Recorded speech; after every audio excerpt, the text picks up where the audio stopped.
wonderful guest, as you indicated.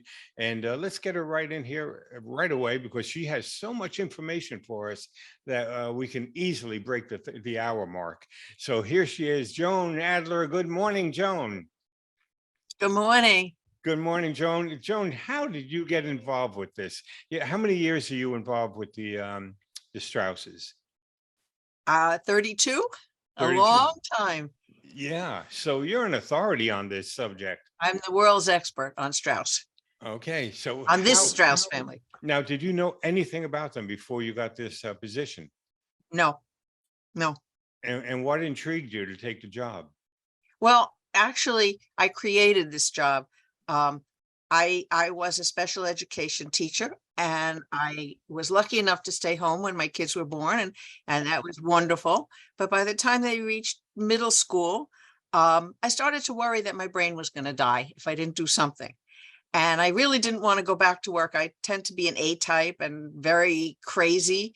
And I don't know how to do anything a little bit.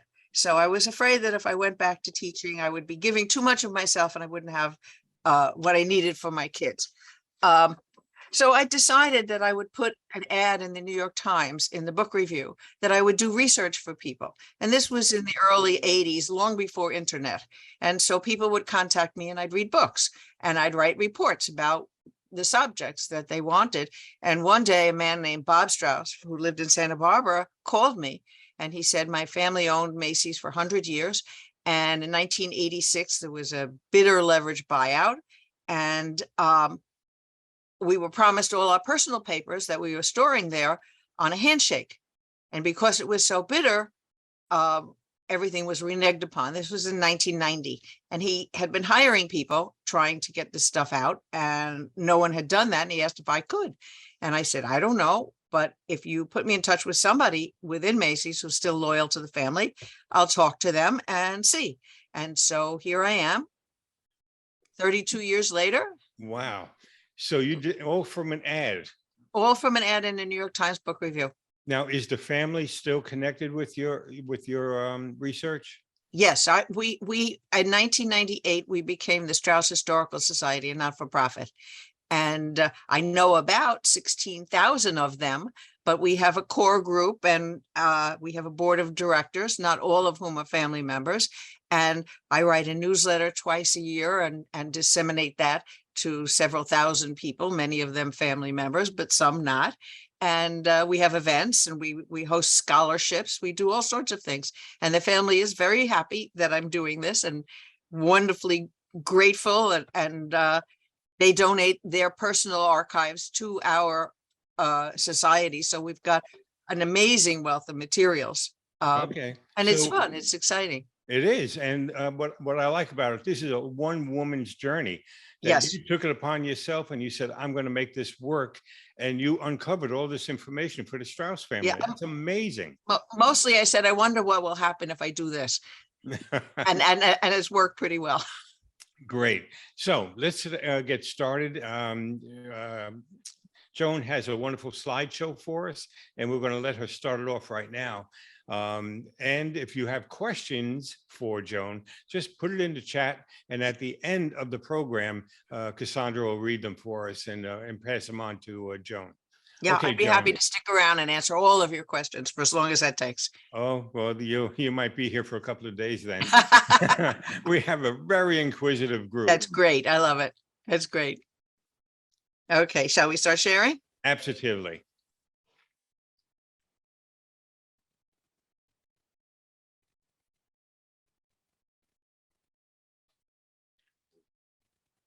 Okay, so here we are. So we already learned something, that Strauss is the German word for ostrich. There you go. There you go. What's interesting about that is that many people spell Strauss with two final S's, and that means a bunch of flowers. And Strauss with one S is the German word for ostrich. The family story, and they stick to it, is that outside of their home in Adler, Germany, there was a bas-relief plaque outside the front door with a picture of an ostrich on it. So in 1808, when Napoleon said all Jews must take a permanent fixed surname, they took ostrich, they took Strauss. but I don't know how many ostriches there are wandering around southwestern Germany. So I'm not so sure about that. Spelling was pretty fluid in those days. So they might actually have meant to say Strauss with 2 final S's, but they didn't. So that's the story. Okay. So I wanted to thank you guys for coming. I wanted to thank Sal for inviting me, and for everybody who's coming. I know that very often you visit actual physical museums, and we are an historical society, and we do not have a physical presence. You are in my home office. You can see I left out all the boxes and papers and mess behind me. So you can see that we are a working organization and have lots of mess because we always have a million projects going at the same time. And I will tell you that I am not a family member, although I know more about them than they do. So I'm going to talk to you about Isador and Ida Strauss today. And they're probably the best known of all the family members, even though I know about 16,000 of them. But they're best known not for how they lived, but for how they died, which is in the Titanic disaster. And so I'm going to start telling you a little bit about their background, but I'm going to try and go through this quickly because I know you're mostly interested in Titanic. So the Strausses originated in the southwestern part of Germany in the Rhine Falls, and they were a prominent family. Ida's family also came from that same area, from a larger city called Worms. And it's possible that the two families knew each other in Germany because it was common for people to travel within a small area when they did business, and also because this Jewish children were sent to schools in the larger cities, and Worms was a larger city. So Lazarus learned that he was going to be called before the courts because of his role in a failed revolution of 1848. And he was also there was an impending bankruptcy because economic conditions in Europe were very bad after this failed revolution. And so he traveled to the United States. And in those days, ships were going mostly to Philadelphia. But Philadelphia was a center of German Jewish immigration at the time. And he was advised that he would have better opportunities in the rural South. So at age 43, speaking no English and being an observant Jew, he traveled to Oglethorpe in Georgia, where there was a Kaufman family that had come the year before, and they had set up a dry goods business. And what they did was they gave him a push cart. Now, coming from New York, a push cart has a very different connotation to me than what happens in the South. In the South, there weren't, at the time, many cities, many towns. And so the peddler would go from plantation to plantation and take orders from the plantation owners. And then he would go back to either Philadelphia or New York, to the big markets, and buy the products. But he would also buy little trinkets and doodads to give to the wife and the daughters. And so he brought gossip. He brought news from one plantation to another. So his job was pretty well valued. And in fact, many of these plantation homes, some of them still in existence today, have an outside room on their porch. So if he arrived at night, he could just let himself in, put his horse in the barn, sleep in this room, and in the morning get up and have breakfast with the family. And then he moved on. And on one of his routes, he wound up in a little town called Talbot, and I've marked it on this map in the left, which was the county seat of Talbot County. And he arrived there on court day, which was held once a month when they would hear all the court cases. And the farmers and the merchants would go into town on that day because so many people came to town and they could sell their product. So he later said it was the first civilized place that he'd visited since arriving in the South.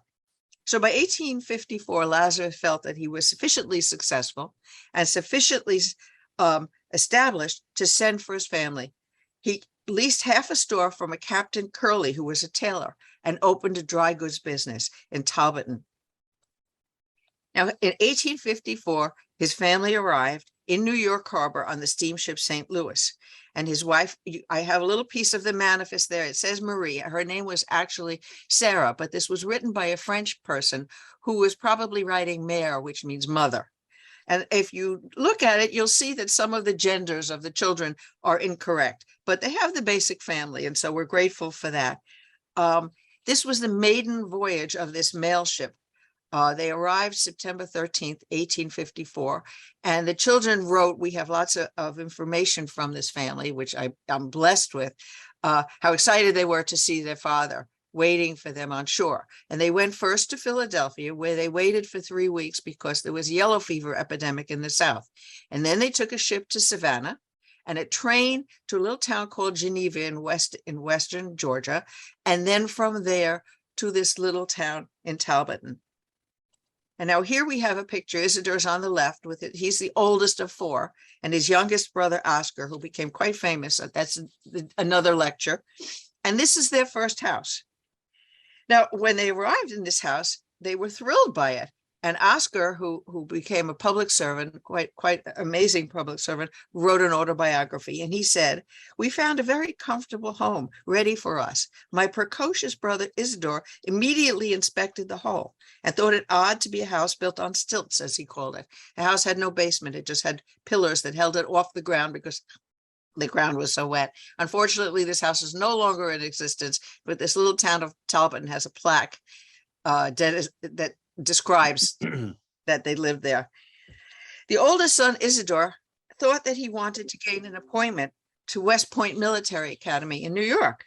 But the Civil War began in 1861, and he wrote that almost the entire South was one big military camp, and he wanted to become part of it. So he and some of the local boys organized into a troop, and they offered their services to the Confederacy. And he was elected first lieutenant. But the governor said that they didn't have enough arms and they didn't have enough uniforms, anything for the actual soldiers. And they certainly couldn't equip the boys. So he visited Georgia Military Academy in Marietta with the idea that he could complete his education there. But all the schools had been closed because the teachers were off fighting the war. In those days, most of the teachers were male. And so he thought, well, he could visit there and maybe he could get the rest of his education there. And he met some acquaintances while he was there, and they invited him to join them in their rooms while he was waiting for his interview. And when he arrived, one of the doors to the room was open, and on the top of the door, strategically placed, was a bucket with water. So as the door opened, all this water spilled down onto him. And Isador, who didn't have very much a sense of humor, was absolutely disgusted. And that was the end of his military career and the end of his schooling. But he said that this one incident perhaps determined the course of his life, because on the way home, he hired a carriage with a driver, and he went to a mill where they ground grits and flour. And he made a contract for delivery of some of the product, and he made some money. And so he felt that this was the beginning of his career.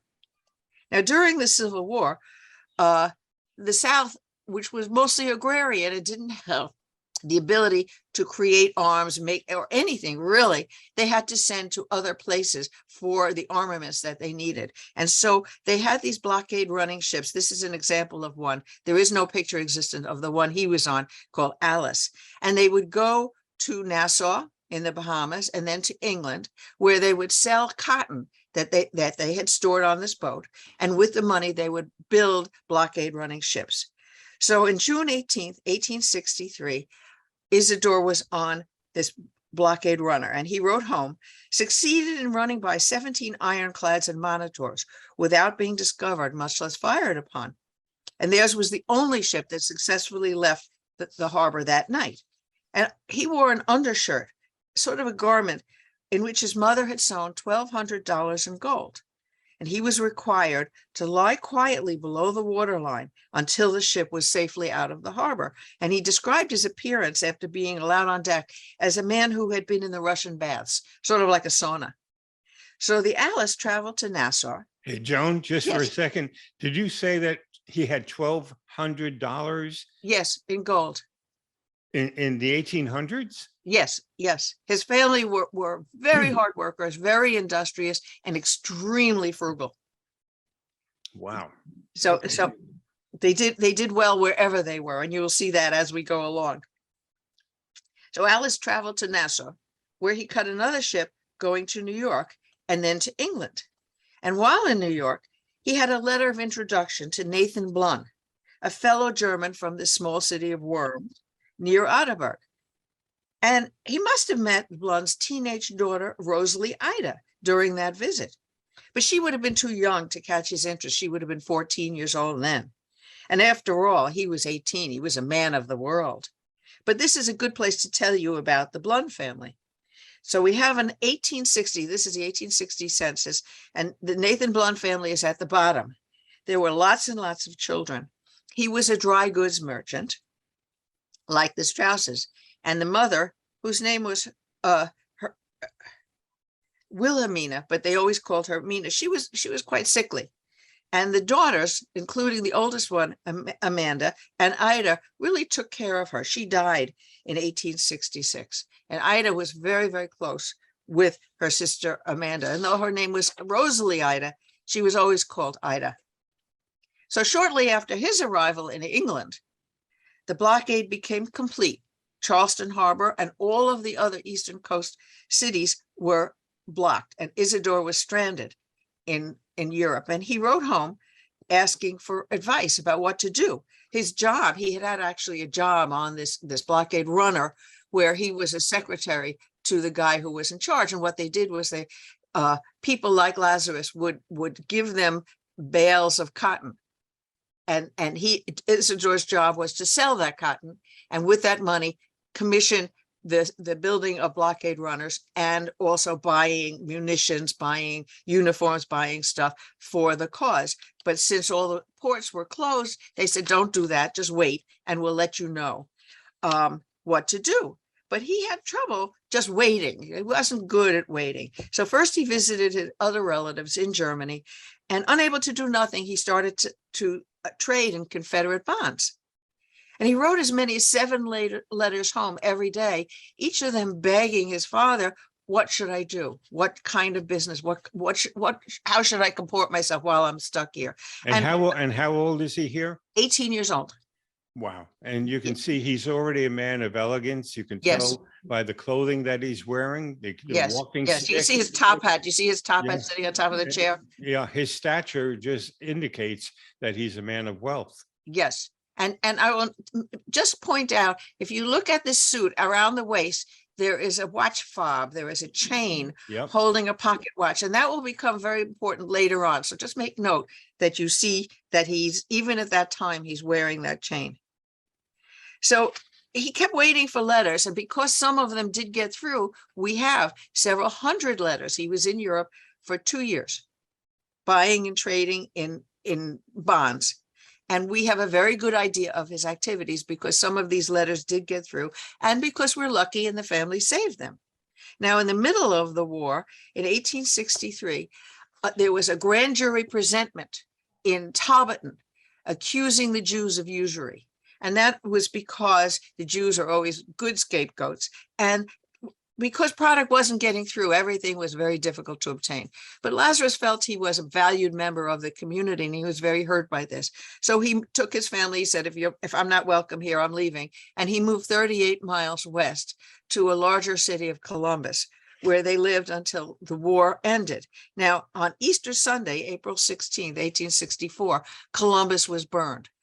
General Wilson burned it, not having known that the war was already over. And Lazarus was left with almost nothing.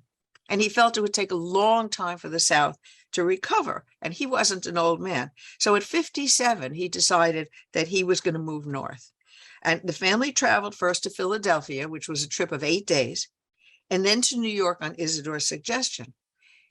And the first thing that Lazarus did was whatever money he had left from selling his cotton at a loss, he went around and paid off all the debts. Remember, all of the supplies in the South came from the North, and they would be bought on credit. And he wanted to pay off all these debts. He said, I wanted to leave my family a good name if I had nothing else to leave them. And one of these men, a man named Mr. Caldwell, was so impressed with Lazarus's integrity that he said, I will sell you my business, which was this china and crockery business. He said, you'll make a good living even if you never get rich, but at least you'll survive and you'll be fine. And so they bought it with $6,000 that Isador had brought back. And in the first year, they earned $60,000. So you can tell what kind of businessmen they were. The lease was signed in May of 1866, and Isador and Lazarus became business partners. Now, Isador, we know, spent the war years learning how to do business. And when he returned, he had $12,000 in gold. That today would be about $185,000. That was for 2 years' work. When he went to Europe, he was 18 and he returned a man. And the money was used to buy his mother a house and then contribute to the new business. Now, we know they prospered. Isador's next younger brother was Nathan, and he'd become friendly with a man named Roland Hussey Macy, the owner of a dry goods store. And at that time, the center of commerce was on 14th Street and 6th Avenue in Manhattan. And in 1874, Nathan talked Macy into allowing them to open a concession in the basement of Macy's. It was a 25 by 100-foot concession. And they sold china and their wares, china, glassware, pottery. And it became the most popular department in the store. And in the first year alone, it accounted for 60% of the sales. So for the first time ever, 2 different types of merchandise, dry goods and home goods, were sold under one roof. And so it's on this distinction that Macy's still claims that they were the first department store. Now, Roland Hussey Macy died in 1877 while on a business trip to Paris. And coincidentally, Nathan Strauss was with him. And Macy's heirs weren't able to take over the running of the store. He had a son who was a drunk, and he had a daughter. And in those days, daughters didn't inherit businesses or run businesses. So after a succession of partners in 1888, the Strausses became partners in Macy's. And by 1894, they were the sole owners. And they continued to expand L. Strauss and Sons. They would take over the store the room next door, and then one behind and one behind, but they ran out of places to take over. And they also became partners in a store called Abraham and Wexler, which was renamed Abraham and Strauss, and became the Brooklyn department store. And the reason that it stayed in Brooklyn was because the Brooklyn Bridge was built.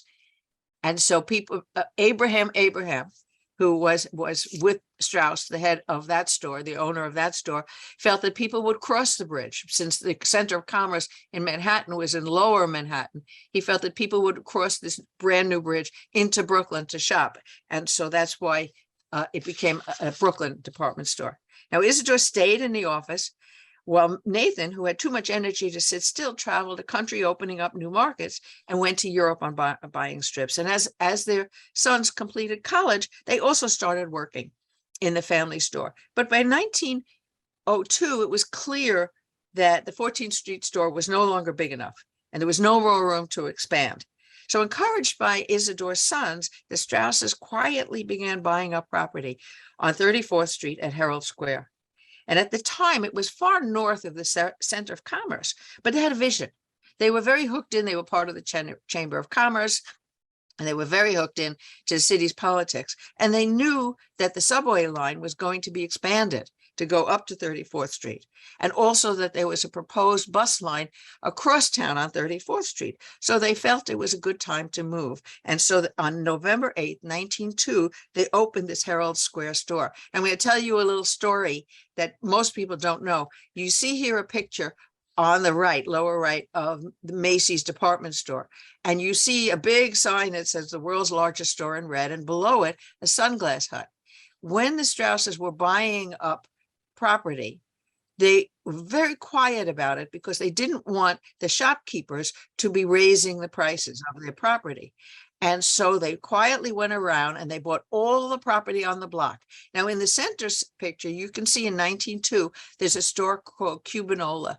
The owner of that store got wind of what was happening, and he held out for more money and more money. And the Strausses were not going to be blackmailed at all. They weren't going to be held in any way. And so they just never bought that piece of property. And to this day, they still don't own that property, which is why the store is built with that little notch. But they do own the air rights above that store, which is why they can put up this red large thing that says the world's largest store. So that's a story that most people don't know. But if you go into the city and you go to Macy's today, that corner still is not owned by the Strausses. So we all know that Macy's prospered. We can hardly travel anywhere in the United States without finding a branch. There are 800 branches around the country. And the Strausses continued to own them until a very bitter battle for control in 1986. Isador and his family moved to New York after the Civil War. and they joined Temple Beth El synagogue, where other Reformed Jews worshiped, and they became part of the German Jewish community. And so Isador would have renewed his acquaintance with the Blunds once they moved to New York. And it's not surprising that he now noticed the lovely young woman, Ida, who had grown to be so lovely. They were married in July 12, 1871, at the home of her father. And here we have the wedding invitation. And I should mention that they both shared the same birth date, February 6th. He was born in 1845 and she in 1849. So everybody felt that it was beshert. It was meant to be that they should be together. And we can tell from the stories how bonded they were throughout their lives. Now, I think Isador is best known for having died in a Titanic disaster, along with his wife of 41 years. But as the family often says, with a roll of their eyes, they say they were so much more than that. He was asked to run for a seat in the House of Representatives in 1894, and he won that election. And he served as a close friend of the president, Grover Cleveland, and he was certainly acknowledged as an expert on tariff reform. Now, he never publicized or emphasized his philanthropic activities. He did what he thought it was right, what must be done, what he was able to do without the need for notoriety or publicity. He was the founder and the first president of the Educational Alliance, which was a settlement house tasked with teaching young immigrant families English and skills so that they could get employment, as well as providing social services and a place for recreation. And he also served on the board of the Clara de Hirsch Home for Girls, Montefiore Home for Chronic Invalids, which became Montefiore Hospital, which is a huge hospital in the Bronx.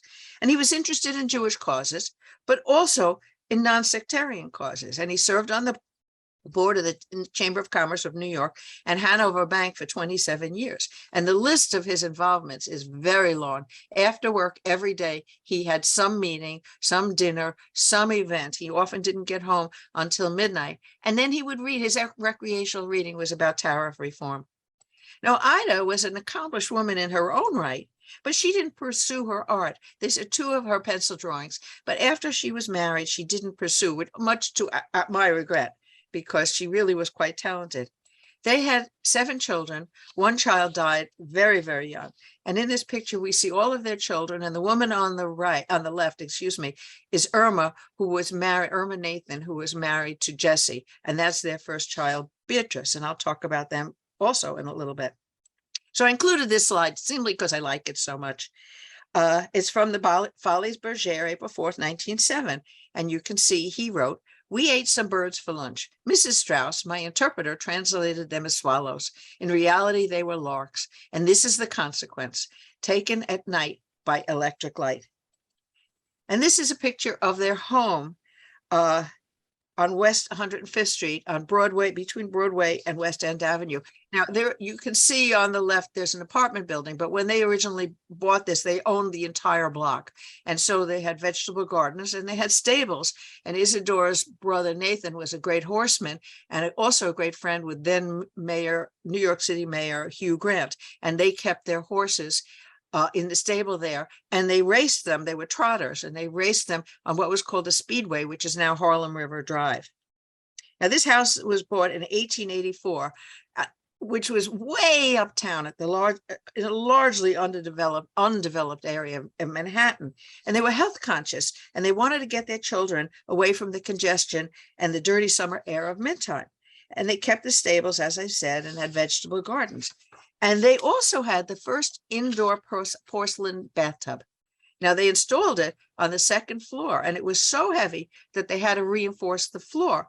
One had to step up 6 inches in order to enter that bathroom. And I'm told there was once a flood, and 2 inches of water could be found throughout the house. Now, I'm showing you this because you saw the first house they owned, and this is quite different, as you can imagine. Now, this is the most famous photo that we have, probably their last, and it was taken in 1910. In 1912, Isador and Ida left for the winter in Europe, as was their custom. They booked passage on the Coronia, which was scheduled to leave New York Harbor January 6, 1912. They were in their 60s, which was considered quite old in those days, and their sons were working in the store and in positions of power and fully capable of taking care. They visited the spot towns and also remaining family in Germany. and their last stop was in Paris for some shopping, and then to London. Once their travels in Europe were completed, Isador and Ida settled down for their remaining time in Europe at the Hotel Cap Martin in the south of France. And here we have a modern day photo of that very same hotel, still a lovely old hotel. But by April, they were ready to go home. Now, there was a coal strike in England at the time, and coal was being diverted from other ships so Titanic could sail. And since there was so much publicity about its being the biggest and the best, that's what was happening. The coal was being diverted. In fact, we have a ticket from another ship with a stamp on it that says Titanic, that people were supposed to be on that other ship, but because the coal was being diverted to Titanic, the passengers were also being diverted to Titanic. And this ship was one of the only ships leaving at that time, and they were ready to leave. Now, I received twice a year, usually around the Jewish New Year, and then again at Passover, I received letters, emails all the time with stories about how it was fitting that the Strausses died because they were so mercenary, because they were on the most luxurious and they had to always do things that were so spectacular. And it simply isn't true. It was time for them to go home, and Titanic was the ship that was leaving. And so they left. Now, here we have on the left an advertisement for Titanic, and on the right, the manifest. And if you look down the part way, you'll see Mr. S. Strauss, because spelling was very casual in those days, and a valet. The valet was John Farthing, and Mrs. S. Strauss, Mrs. Strauss, and a maid. The maid was Ellen Bird. Only Ellen survived the sinking. The ticket number was 14483, and they were purchased in London for £221, 15 shillings and 14 pence. Now, here we have the deck plan for the Titanic. The Strausses' cabins were C55 and 57, and C would be on this middle deck, and theirs would be on the outside because they had portholes and they had luxurious cabins. And then the maids and the valets would be in that inner ring in very small cabins without padholes. They must have been pretty dark so that they couldn't see at all. Now, Isador wrote to her children throughout this whole period when they were in England, and these letters were saved. So we have hundreds of letters from this winter experience, this winter trip, explaining what they were doing. The sons would write about, each of them they had three sons, Jesse, Percy, and Herbert, and each would have, so Jesse wrote about the business, and Percy wrote about the politics of the city, and Herbert wrote about the family stuff. And we have lots of letters. So Ida wrote to her children from Claridge's Hotel on April 4th, and she wrote, "Papa enjoys London so much more than Paris, and just revels in going about here. Do not imagine that I am bringing a lot of presents. Papa would not allow me to shop for anything in Paris, except a hat pin for myself from Norie's. And while there, they showed me a gold bag with emerald and diamonds on the bars, which Papa gave me. We are just shipping Marie back to Paris, as well here I could not get a maid in her place. She has been behaving very badly over here. And when Papa sours on a girl, you know there's a good cause. And he is disgusted with her. I have engaged a nice English girl now, but as with the other, we do not know whether I can count on her." Now, Ida wasn't referring to Ellen Bird, the maid that finally accompanied them on a trip to New York, but to an unnamed young woman who they did hire, but at the very last moment decided to stay home. So Ellen was a woman from Staxford in rural Norfolk, UK, who was hired at the very last minute. And on April 10th, Ellen traveled with the Strausses from London to Southampton, where they boarded the great ship. And she was assigned to cabin C97. And John Farthing, Isador's valet, was assigned captain C95. And their cabins were across the hall from the Strausses' suite, first class cabin C55 and 57, I'm sorry. The Strausses boarded the ship in Southampton, England, and Isador went on deck to watch the ship leave the port while Ida remained in their first class stateroom. And she wrote to Mrs. Burbage, the wife of the owner of Selfridge's department store, thanking her for the many kindnesses. Now, as you see, this letter was written on Titanic stationery, and it was mailed in Queenstown before the ship headed out. And this is quite amazing to have a handwritten letter from Ida on Titanic stationery. This was her last letter that anybody has ever seen. She wrote, and I'll quote because the handwriting is a little bit hard to read. "You cannot imagine how pleased I was to find your exquisite basket of flowers in our sitting rooms on the steamer. The roses and carnations, all so beautiful in color and so fresh, as though they'd just been cut. Thank you so much for your sweet attention, which we both appreciate very much. But what a ship! So huge and magnificently appointed. Our rooms are furnished in the best of taste and most luxuriously, as they really are rooms, not cabins. But size seems to bring troubles. Mr. Strauss, who was on deck when the start was made, said at one time it looked painfully near to the repetition of the Olympian's experience on her first trip out of the harbor. But the danger was soon averted, and we are now well on its course across the channel to Cherbourg. Again, thank you and Mr. Burbage for your lovely attention and your wishes, and on the pleasant anticipation of seeing you with us next summer. I am with cordial greetings, which Mr. Strauss heartily joins. Very sincerely yours, Ida R. Strauss." As she was referring to a collision the previous year with Titanic's sister ship, the RMS Olympic, with RMS Hawk, as it left the harbor on its maiden voyage. And apparently nobody accounted for the enormous suction that was caused by the huge propellers once the ship started to leave. I'm just amazed that we have something as treasured, as special as this. Now, here we have a photo of a reproduction of the Strauss's sitting room in Titanic. And this is at the Titanic Museum attraction in Pigeon Forge, which I know you guys are going to visit in a few weeks. We contributed several artifacts from our collection to them, which are on display in Pigeon Forge. And beside the sitting room, this is just one room. You can see the Folies Bergère picture and several other images there. Beside the sitting room, they also had a bedroom and a bathroom. Now, most people know that Titanic hit an iceberg and sank in the North Atlantic, April 15, 1912. And there were only 706 survivors out of a total passenger list of 2,240. The cable ship Mackay Bennett was a transatlantic cable laying and cable repair ship, and it was sent from Halifax in Canada to bring back the bodies that were recovered.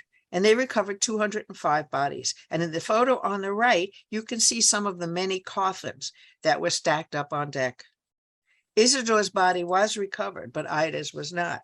And the family sent information to the steamship line so that their bodies could be identified if they're covered. So not only did they have physical description, but how they were dressed. And they got that description of how they were dressed from Ellen Bird, who knew that they were there. Now, there were several ships close to Titanic when it sank, but the only ship that made its way to the rescue field was called Carpathia.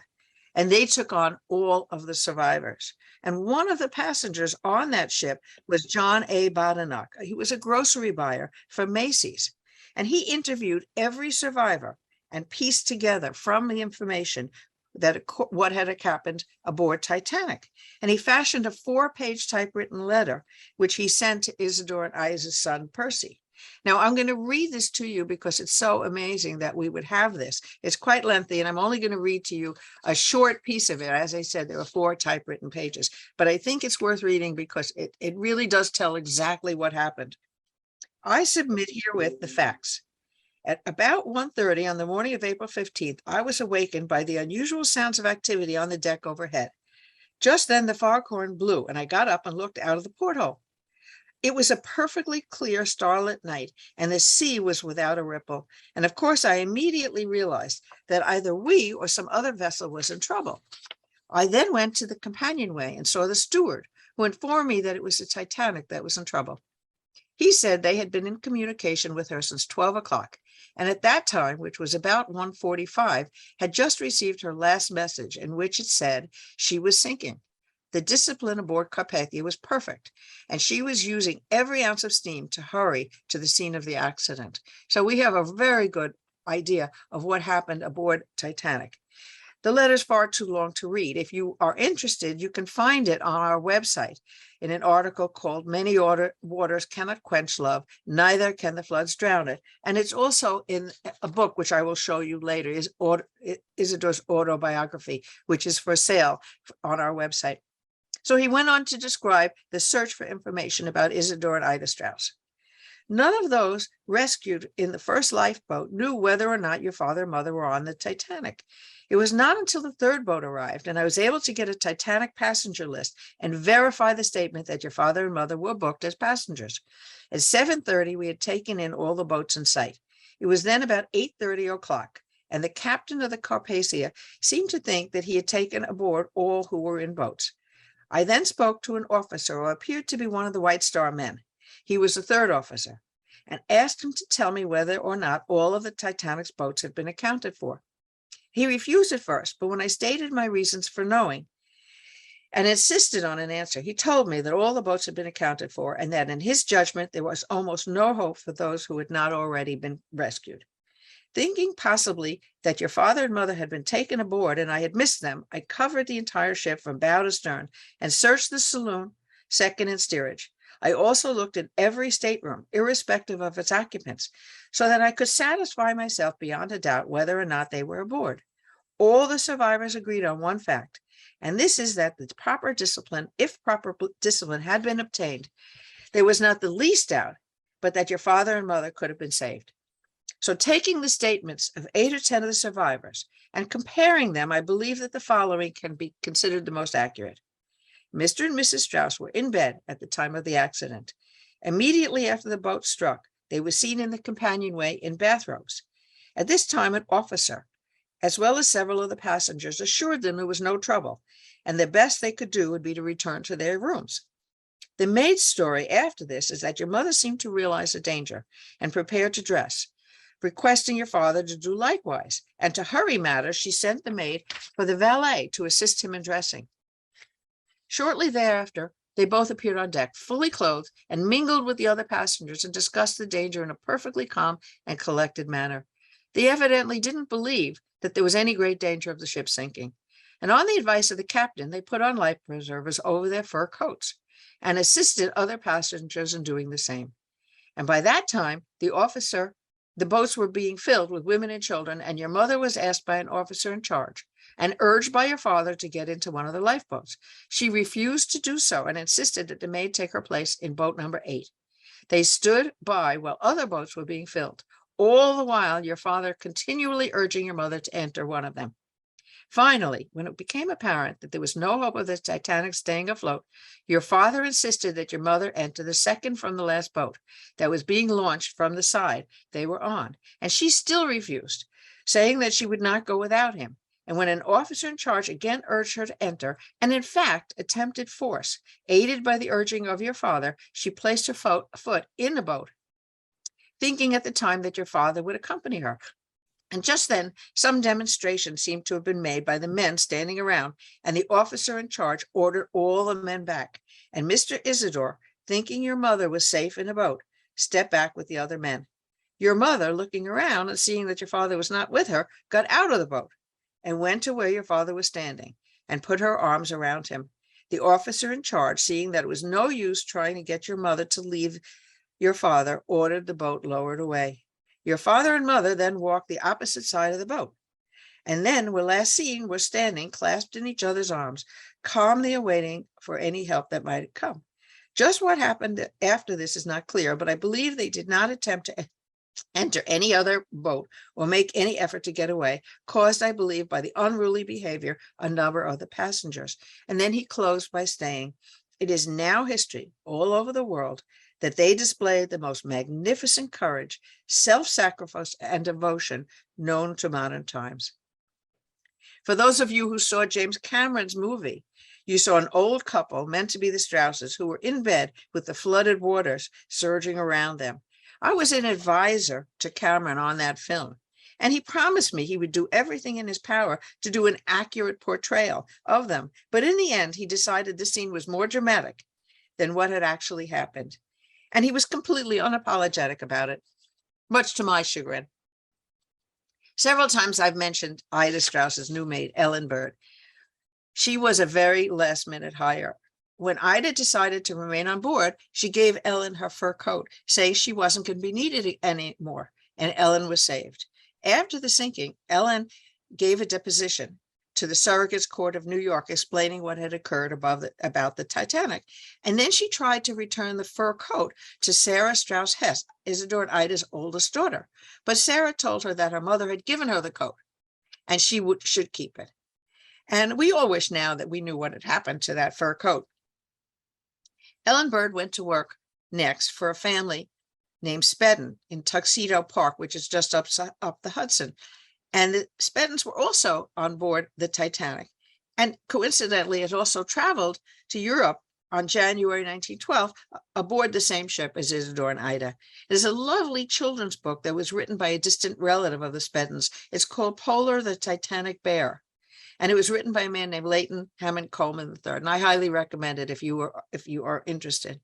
Now, in a chilling bit of irony, the Strauss's oldest son, Jesse, and his wife, Irma, who I've mentioned, and their oldest daughter, Beatrice, were aboard a ship called the America, traveling to Europe at the same time as their parents were coming home. And they exchanged telegrams, which were called Marconis in those days, and they were quite a novelty. And on April 17th, they had not yet been informed of the Titanic sinking and that their in-laws were lost. But Irma had two sons that they'd left home, and she was writing to them. So if you look at the first paragraph on the letter on the right, the page on the right, she wrote, 2 days ago, the captain knocked on our door at 7 o'clock in the morning to tell us to come on deck and see 2 big icebergs. We had only time to put on wrappers, that's a robe, and our fur coats and go on board. So she was pretty excited about that, not knowing, unfortunately, that her family were lost. The family was notified on April 26th that Isador's body had been recovered and was sailing to Halifax aboard the Mackie Bennett, along with the bodies of the other victims of Titanic. Isador's body was recovered and sent to New York on the Boston Express, a train. It traveled on May 3rd, accompanied by Mr. James Riley from Macy's. And Maurice Rothschild, who was a family member, made all the arrangements, and he's the one who identified the body. Now, several family members today are the proud owners of items found on Isador's body. Isador's wedding band, which you see on the left, was donated to SHS, and it's currently on loan and on display at the Titanic Museum attraction. So if you go there, you will see it. On the right is a watch fob. The family, the great-grandson of Isador and Ida Strauss owned that, and he has never left it out of his possession. But it is also right now, for the first time, on loan to the Titanic Museum attraction. So if you guys go on a tour there, you will see it. We will be going there. I think it's next month. We're going to that exhibit. You'll have to make sure to say hi from me to them. I know lots of people there, but I'll show you a picture of the exhibit. This locket opens, and inside is a picture of Sarah and Jesse. And while the family would like to believe that they are the original, they're child pictures, we're quite sure that they must have been replaced because this would have been quite wet. Isador's body was in the water for several days. But it's it's special. It's made out of gold, and the black is onyx, and it's a very, very special artifact that we have.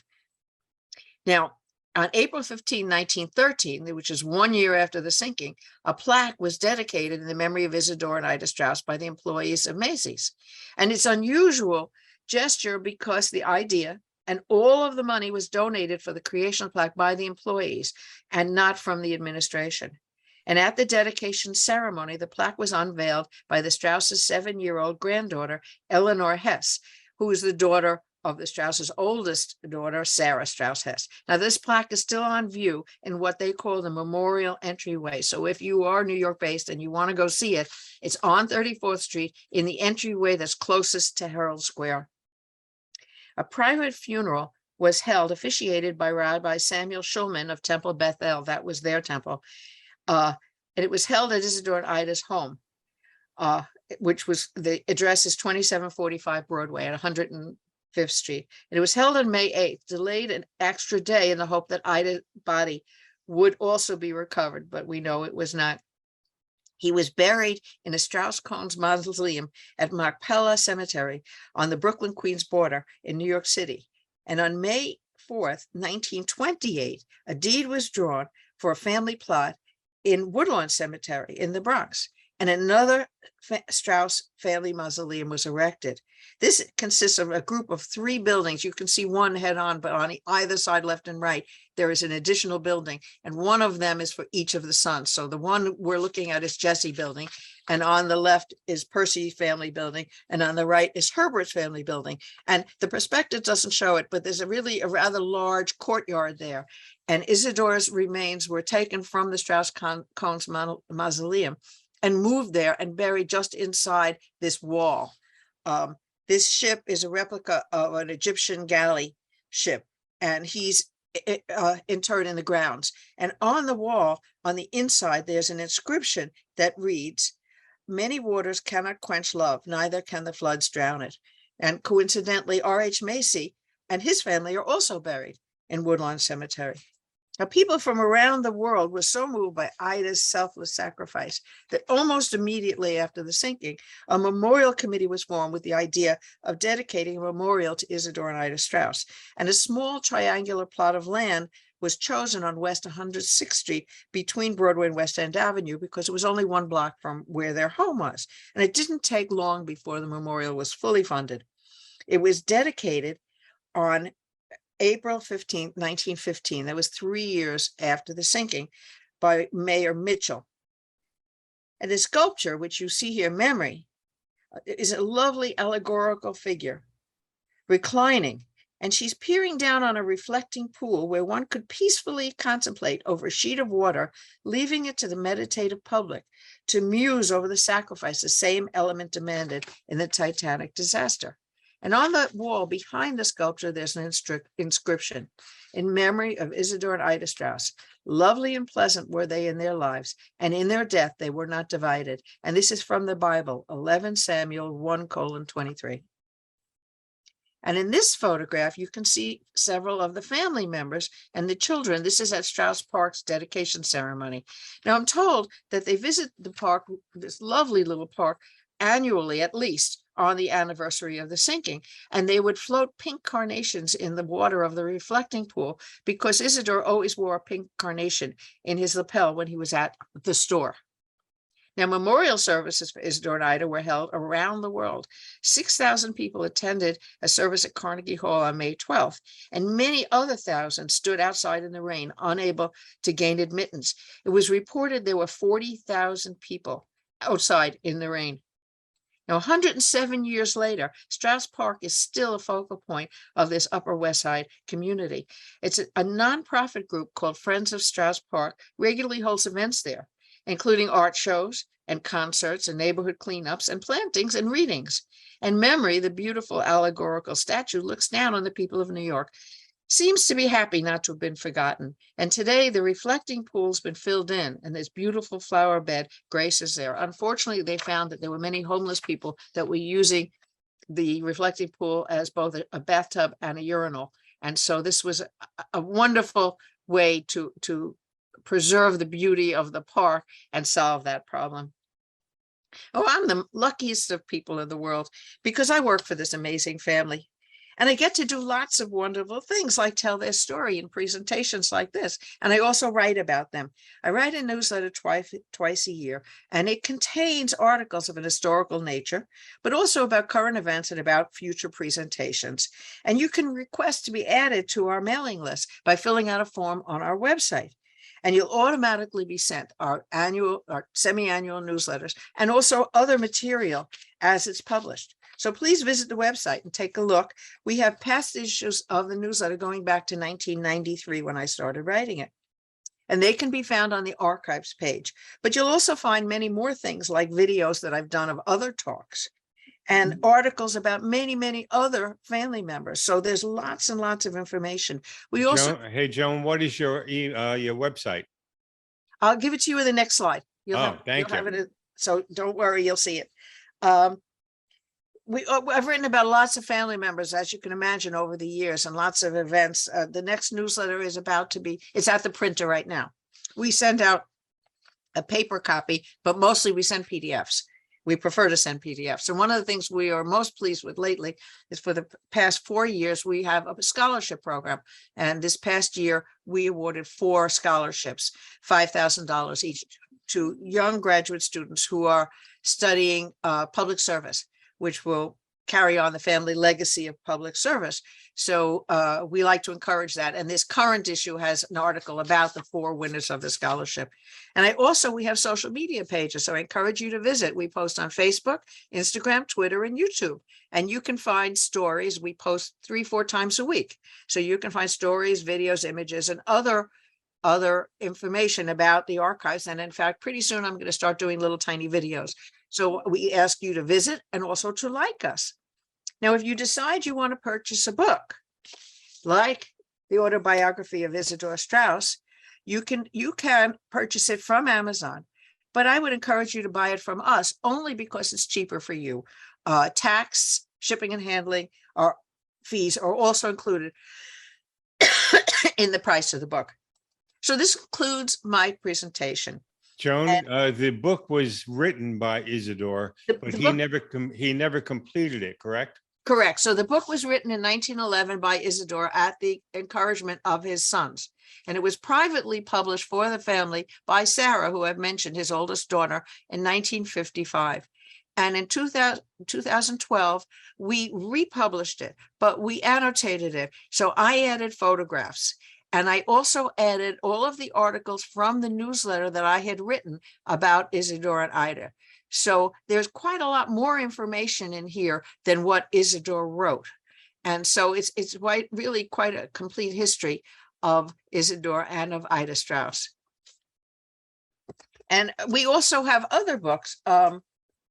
This one is written by a history professor named June Hall McCash, and it was also published at the time of the 100th anniversary. It's called Titanic, Ida and Isador Strauss, a Titanic love story. And we have lots of other books, and you can see them all on the publications page of our website. So if anybody's interested, we'd be happy to sell you a book. And I also would like to say that I am happy to correspond with anybody who wants to write. As you may have gotten a hint of from my talk, I am quite enthusiastic about this family. They are an amazing group of people. There are so many more of them and so many more stories. And I love to share all of that. So if you have questions after this presentation is done, don't hesitate to write. And you can write to us at info@strausshistory.org or through our website or through any of our social media pages. And I promise I will get back to you. Sometimes not the same day because we're pretty busy, but I will get back to you. So now I want to thank you all for your patience and your attendance. We have some questions for you. I'll be happy to stay. Yeah, Cassandra, do you want to pull up some of those questions for us? Sure. Somebody was asking if their home is still in New York City. Their home was torn down. They lived there, and in 1913, the home, all of their children were grown, and they had grandchildren who were growing at that point. So their house was sold and was torn down, and there's an apartment building there called the Claiborne. And on the corner, sharing the address 2745, there is a restaurant called Ellington's. And in Ellington's, there is a Strauss room, and we have given them several photographs of the family, which are, I believe, I haven't been there because of COVID, but I believe that they are on display at this time. Joan, I've got to tell you, I love your passion. Thank you. You know, when you watch these movies about Titanic, they become characters, they become caricatures. And you don't feel that you really know this person. And what you indicated with James Cameron changing the way they passed, and you knew the true story. Right. You've given us a perspective of Titanic that is far more engaging than that movie was. I'll tell you another real quick story. I was also an advisor to the Broadway play, because Isador and Ida Strauss were main characters. In that play, they had a couple from first class, a couple from second class, and a couple from steerage. And they toggled back and forth between the three. So I was the advisor to the two actors who portrayed Isador and Ida Strauss, and we became quite close over the years. And they gave us 50 tickets. They gave the family 50 tickets to a press preview to come and see the play before it was open. And one of the family members, and I must say, Isador and Ida Strauss were always portrayed with German accents. In any movie you will see, if they are there, they're in German accents. Now, Ida came when she was 1 year old, so surely she didn't have one. He was a little older. He was 9, but there was no hint, no suggestion that he had an accent either. So one of the elderly family members got up and he said, "I'm going to sue you for portraying them with a German accent because they didn't have German accents." And the producer said, "It's artistic license. We can do things like that because that's how people expect them to be portrayed." I understand. Okay, Cassandra, do we have any questions that you want to? Yes, we absolutely do. So can you hear me all right? Yep. Great. Okay. So the first one was Oscar the composer? Maybe that was a different Oscar Strauss? That was indeed a different Oscar Strauss, but he was also a family member. The Oscar I am referring to was minister to Constantinople twice before it became an ambassadorial position, and then ambassador to Turkey. And he was the first Jewish member of a presidential cabinet under Teddy Roosevelt. And he was a member of a permanent member of the Court of Arbitration at The Hague, which was the precursor to the UN, the League of Nations, and then the UN. And at one point, I decided I would start to list all of his affiliations. And after 5 single-spaced pages, I gave up because there was still so much more to do. I mean, it's an incredible family. Nathan Strauss, since I tell you, is responsible for bringing pasteurization to the world, among other things. Wow. All right. So I've got stories about all of them. Is the Warren Street store still standing, and what's there now? It's not still standing, but they're just other businesses, buildings there. All right. And L. Strauss and Sons was in existence. In 1923, it became Nathan Strauss and Sons, and later they sold to a company called Strauss du Parquet, which is still in existence today, and they make china for restaurants. If you go into a restaurant and order a cup of coffee, it might say L. Strauss and Sons or Strauss du Parquet underneath. Oh, wow. All right. Let's see. How did you acquire Ida's pencil art? It was donated by a family member. Somebody in the family had it and they gave it to us because we have a huge archive. That's amazing. Yep. All right. Why did they keep the R.H. Macy name instead of changing it to Strauss's when they took it? Because it was already a going organization, and it was at that point quite large and quite well known in its own way. By the time they bought into it in 1888, it started in 1845, and by the time they bought into it as a partner in 1888, it was quite famous in its own way. So rather than change the name, I mean, it's an amazing fact, but the family never really tooted their own horn. They never wanted the notoriety, so it wasn't important to them that it be called Strauss department store. It just, it was their business, and they were fine with it being called R.H. Macy. Is the Strauss family still involved with Macy's? No, not at all. In 1986, it was a very, very bitter leverage buyout, and the last family members left then. But we had family members on the board until then, till 1986. Well, I have to thank you, Joan. As everybody can see, she's very accessible. Email her, call her. She's more than willing to speak with you.